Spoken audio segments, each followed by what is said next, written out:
ये समाज से लेने की जो आदत है, अब तो सरकार से भीख मांगने की आदत लोगों की पड़ गई है।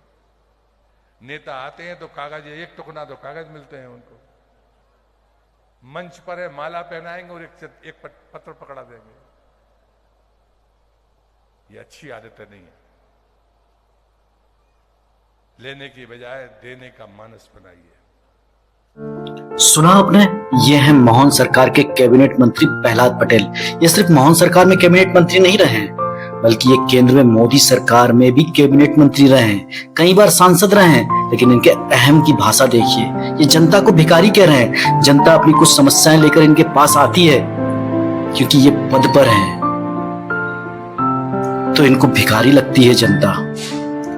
आप क्यों 5 साल में भीख मांगने जाते हैं? इसी जनता की वोट से आप सरकार में बैठे हुए, इसी जनता की वोट की भीख से आप लग्जरीज गाड़ियों में घूम रहे हो, इसी जनता की वोट की भीख से आप अच्छे अच्छे मकानों में रहते हो, हर सुख सुविधाएं ले रहे हो, और उसी जनता को आप भिखारी बोल रहे हो। हर 5 साल में आप भी खड़े हो जाते हो जनता से भीख मांगने के लिए।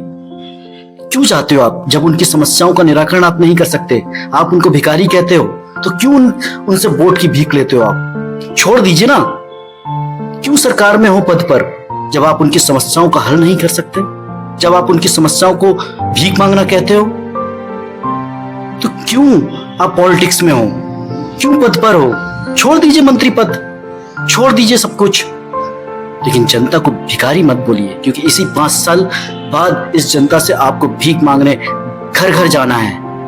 क्योंकि आप पद पर तो आ जाते हो, फिर उस जनता की सुध नहीं लेते हो। शर्म आनी चाहिए आप जैसे मंत्रियों को।